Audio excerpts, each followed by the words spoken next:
Editing is an essential part of video production. Without editing, it would be extremely difficult to keep your audience watching. Thankfully, editing is commonplace and we don't have to sit through long shot after long shot. We see edits all the time in almost every video we watch. In this video, you'll learn why we edit and why the process is so critical to video production. We'll also go over the benefits you can get out of proper editing. We'll start by going over why organization is critical. Then we'll move on to how your editing affects your story. We'll also look at how editing can change the way time is perceived by the viewer, and lastly, how your edit communicates an aesthetic through the language of film.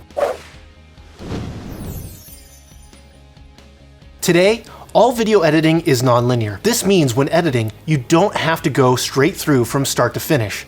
You can go in whatever order you desire or require. Because of this, staying organized is key. It gets confusing quick when you're jumping around the timeline. Moreover, organization will allow for a faster and more effective editing process because it ensures that you can find what you're looking for. Simple things like creating and following a naming convention are key when you're juggling lots of video and audio clips. No matter how you want to label your assets, consider how easy or difficult it will be to understand each label. If someone else was to look into your project, would they be able to find their way around? Outside of labeling, good organization will help you keep your files in logical groups, be they in bins, collections, or folders.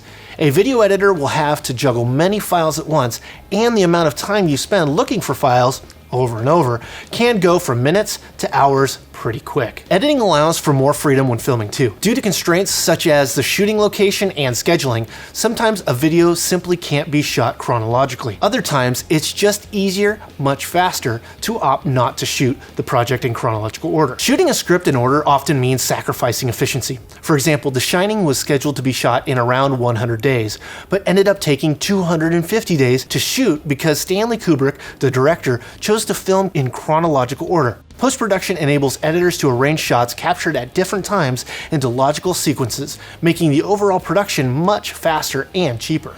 Here's Johnny!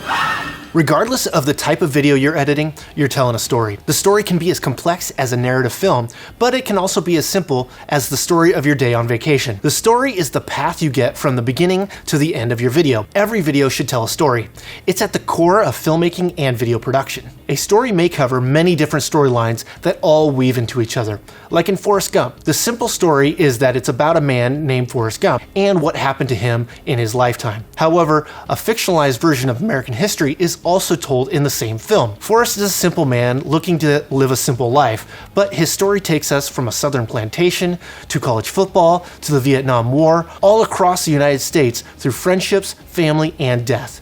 The editing process is what allows us to understand the connections between the main storyline and its historical backdrop. Editing also gives you the ability to manipulate time. An action that takes 15 minutes to do in real life can be edited down to its essence so that it only takes 15 seconds on screen. There is no reason for your viewer to sit through the entire real event as it takes place if it doesn't add to your story. On the other hand, you can also use editing to do the opposite, expanding time. This lets you expand the story of something that takes seconds into minutes of screen time. Let's look at two examples. One showing how to compress time, and the other how to expand it. The first is from the movie Snatch. Between scenes with long dialogue, the filmmaker Guy Ritchie shows some quick cuts to get the viewer to the next scene. He is compressing time by using a montage of shots that briefly explain a sequence of events, compressing time and excluding what would have been superfluous details. Let's see this in action. Note, it did not skip out any of the information. It has just shortened the time that it had on screen. The brief shots made for a more efficient sequence that was easier for the audience to digest. Now let's look at how to expand time. In this scene from Raging Bull, director Martin Scorsese uses slow motion to extend time during the fight scene. Let's take a look at this time expansion.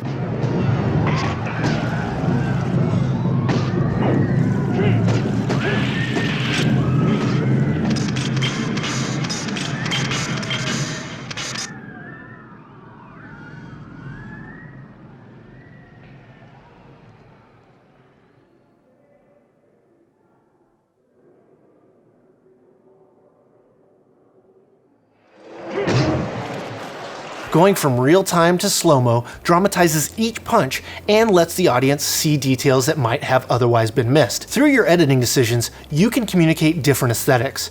There are 4 main forms of manipulation when it comes to visuals: order, duration, juxtaposition, and shot choice. Order may seem intuitive at first because most things are chronological, but there are actually a lot of preferences involved in this aspect of editing.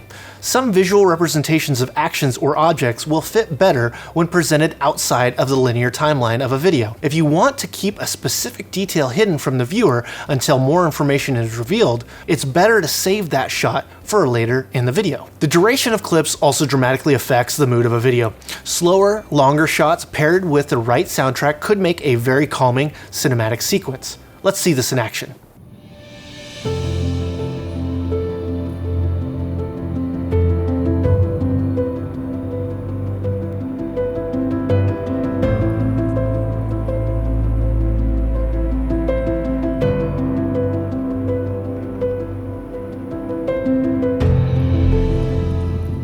In those few shots, the footage took on a very specific tone, using nothing more than a soundtrack, appropriate camera movement, and the right duration. Another way to use duration is to have faster, shorter shots, which could be used in an action sequence to create an intense atmosphere. The Bourne series of films do an excellent job of this.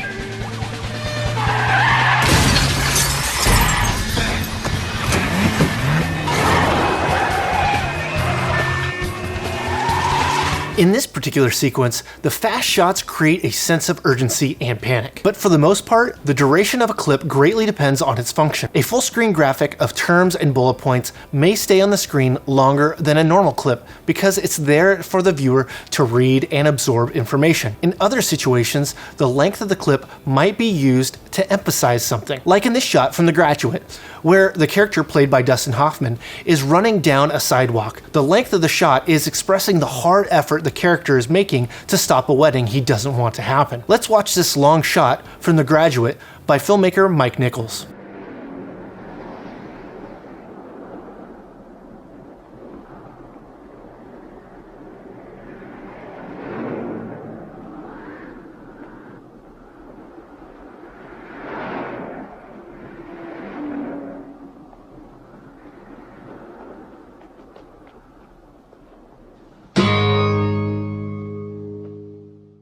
Juxtaposition is crucial when considering context. It is most commonly noticed when 2 contrasting shots are put side by side to convey an idea. One shot in isolation may provoke an emotion on its own, but if another shot is placed next to it, the context could change and evoke a different emotion. Early film theorist Lev Kuleshov experimented with this technique by placing a single shot of a man grinning next to shots of different subjects. Though the shot of the man was the same every time, audiences interpreted the man's expression differently depending on the shot placed next to it. Shot choice plays a big role in the overall feeling of a shot. Why you choose one take over another will greatly depend on what you are doing. In the same way, why one would pick one vantage point over another to communicate will depend on what they are trying to achieve. This becomes easier over time. With better intention and planning, what shot you can use play a greater role in how audiences respond to your video. Editing allows us to organize clips into stories